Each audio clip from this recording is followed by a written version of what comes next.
Si algo no se le puede dejar de reconocer a Nintendo es que, pese a todos los vaivenes con sus consolas, por esfuerzo no se han quedado. El relativo fracaso de GameCube a comienzos de milenio cambió el paradigma de la compañía y desde entonces dejaron de competir en el formato tradicional de consolas que apuestan a la potencia para probar con conceptos un poco más frescos que lo normal. Con Wii le dieron al clavo y rompieron el mercado, pero con Wii U fracasaron. Esa Wii U tenía un par de problemas clave. El formato nunca aprendió entre el público masivo y, más importante aún, en 2012 no había la capacidad de presentar ese formato de la manera más correcta posible. Entonces, en 2017 llega Nintendo Switch.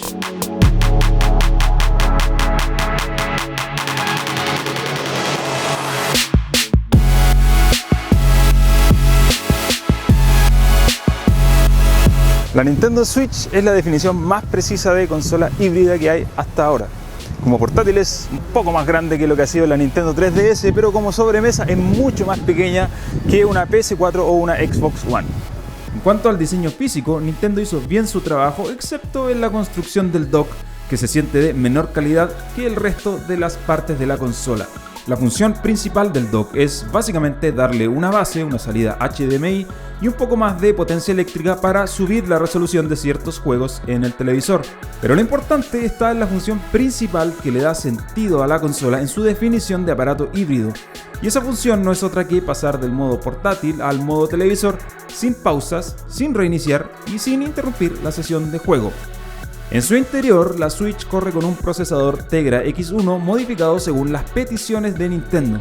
La compañía nunca ha hablado demasiado del hardware duro y esta no es la excepción, pero es evidente que el chip no tiene las capacidades de PS4, Xbox One y menos de lo más nuevo en tecnología de escritorio, donde la misma Nvidia lleva la batuta junto a Intel.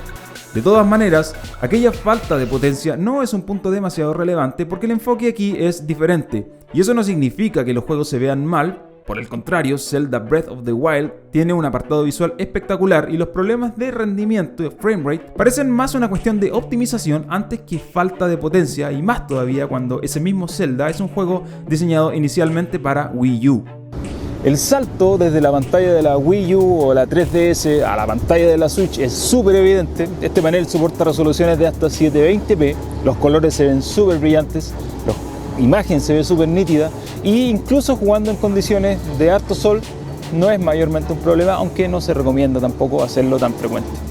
No solo la plataforma como tal responde al adjetivo de híbrido, sino también los joysticks. Con la Wii en 2006, Nintendo introdujo de manera exitosa los controles de movimiento y aquello se ha mantenido a lo largo del tiempo, ahora tomando una nueva dimensión con los Joy-Con de la Nintendo Switch, que también tienen varios modos de uso. Los Joy-Con son prueba de un concepto de diseño muy unificado desde la idea inicial.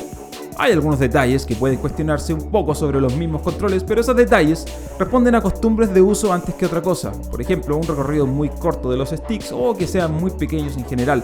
Pero insisto, se trata de elementos que dependen de cómo los sienta cada persona. Hasta la Super Nintendo, las consolas de Nintendo eran el lugar donde el jugador tenía que ir. Estaban los juegos de la propia Nintendo, pero también estaban los juegos de tercero y en abundancia. Con el tiempo eso se fue perdiendo y ni siquiera las gigantescas ventas de la Wii cambiaron la situación. Hoy Nintendo es una alternativa, ellos están conscientes de su papel y por ello no intentan vender un reemplazo de la experiencia tradicional, sino un complemento. Queda claro que Nintendo hizo todos los esfuerzos por modernizar la manera de presentar su oferta, aunque hoy su plataforma / tienda en línea no está completa y hay servicios que se harán de pago hacia finales de año. Pero una cosa es clara con la Switch y es que el concepto de consola híbrida como tal funciona. No a la perfección, pero funciona. Hay algunos detalles en la ejecución que no quedan muy claros, como por ejemplo el potencial peligro de rayar la pantalla al acomodarla en el dock. Por otra parte, los controles solo se pueden cargar enganchados a la consola y no hay forma de hacerlo a través de un cable, excepto si se compra por separado. Y en un juego como Zelda, la batería no va a durar más de 3 horas, lo cual puede ser un poco corto para una portátil.